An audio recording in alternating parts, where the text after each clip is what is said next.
उषा के दो बेटे थे, ऋषभ और सुनील। ऋषभ उसका सौतेला बेटा था। उषा हमेशा ही अपने सगे बेटे सुनील को ज्यादा प्यार करती थी। सुनील की शादी हो चुकी थी और ऋषभ की शादी भी निशा नाम की लड़की से हो जाती है। उषा सुनील की पत्नी कीर्ति को ज्यादा प्यार करती थी। एक दिन वो अपनी बहू कीर्ति के लिए साड़ी ले आती है। ये लो बहू, तुम्हारे लिए साड़ी लाई हूँ। कल पड़ोस की शादी में जाना है ना, तुम यही पहन कर चलना। तभी वहाँ ऋषभ आ जाता है। अरे माँ, तुम निशा के लिए साड़ी नहीं लाई? वो भी तो कल शादी में जाएगी ना। हाँ, वो भी जाएगी, पर उसके पास तो काफी साड़ी होंगी ना। अभी अभी तो शादी हुई है तुम दोनों की, तो उसी में से कोई पहन लेगी वो।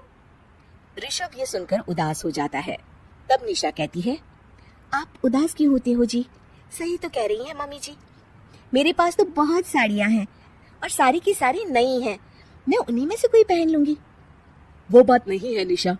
माँ मेरे साथ तो सौतेला व्यवहार करती ही थी, पर मुझे लगता था कि मेरी पत्नी के साथ वो ऐसा कभी नहीं करेंगी, पर आज उन्होंने तुम्हारे साथ भी वैसा ही व्यवहार किया। ऋषभ उदास होकर अपने कमरे में चला जाता है। ऋषभ को उदास देखकर निशा को अपनी सास पर बहुत गुस्सा आता है। एक दिन उषा सुनील को कुछ पैसे दे रही होती है। ले बेटा सुनील, ये कुछ पैसे रख ले और बहू को कहीं घुमा लिया। जी मम्मी जी। सुनील वहां से चला जाता है। मम्मी जी, आपने इन्हें तो कभी पैसे नहीं दिए।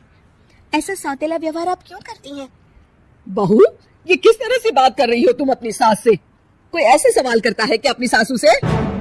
सास, अरे जिस दिन से मैं इस घर में आई हूँ ना, आपने तो मुझे अपनी बहू माना ही नहीं। हमेशा कीर्ति भाभी के लिए ही सब कुछ लाती हैं।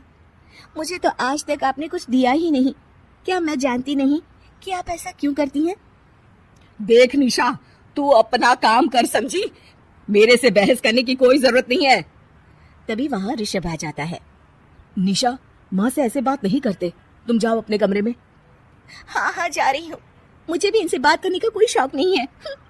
निशा अपने कमरे में चली जाती है और ऋषभ भी वहाँ आ जाता है। निशा, तुमने माँ से क्यों झगड़ा किया? क्योंकि आप तो कुछ कहते ही नहीं, बस चुपचाप सहते रहते हैं। किसी को तो आवाज उठानी होगी ना। कोई बात नहीं निशा, तुम गुस्सा मत करो, शांत हो जाओ। निशा रसोई में खाना बना रही होती है। तभी वहाँ कीर्ति आ जाती है। निशा, तुम मार्केट से ये सामान ले आओ। मैं क्यों जाऊँ? आप भी तो जा सकती हो ना। दिख नहीं रहा कि मैं खाना बना रही हूँ? हाँ तो क्या हुआ, खाना बनाने के बाद चली जाना। हाँ, खाना भी मैं ही पकाऊं, बाजार जाकर सामान भी मैं ही ले आऊं। खुद तो कुछ करोगी नहीं, है ना? ओहो, जुबान तो देखो कैसे चल रही है। सुनो, तुम अभी आई हो इस घर में, तमीज में रहो, वरना सासू माँ से कहकर मायके भिजवा दूंगी तुम्हें। हाँ। ओह, हाथ लगाकर दिखाओ मुझे, देख लूंगी। बहुत मनमानी हो गई तुम दोनों की, समझी? निशा लिस्ट कीर्ति के ऊपर फेंक देती है। कीर्ति निशा को मारने आती है तो निशा उसका हाथ मोड़ देती है। मर गई रे, छोड़ मेरा हाथ। आज के बाद मुझसे कोई बदतमीजी की तो अच्छा नहीं होगा। कीर्ति रोते हुए अपने कमरे में चली जाती है। उस निशा चुड़ैल ने मेरा हाथ मोड़ दिया। मुझे नहीं रहना इस घर में। अरे कैसी बेकार की बातें कर रही हो? अरे निकालना ही है तो ऋषभ और निशा को निकालेंगे।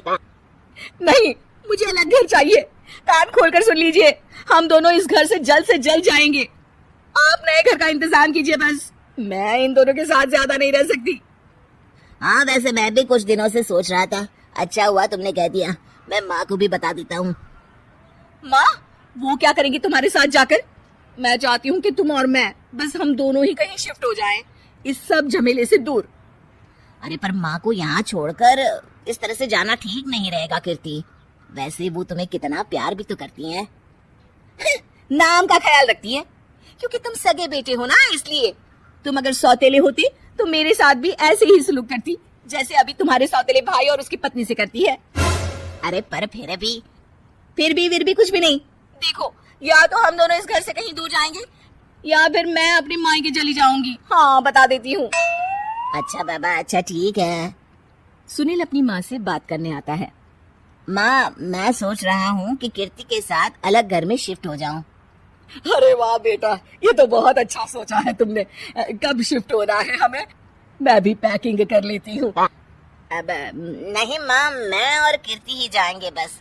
आप तो यहीं रहो, ये पुश्तैनी घर भी है ना आपका। अरे बेटा, तू तो मेरा सगा बेटा है, तू ही मेरे साथ ऐसा कर रहा है, मुझे अपने साथ ले जा बेटा। तभी वहाँ कीर्ति आ जाती है। अरे माँ, आपको पता भी है कि किराए के घर में कितना खर्चा होता है, और अगर आपको भी लेकर गए तो और खर्चा होगा।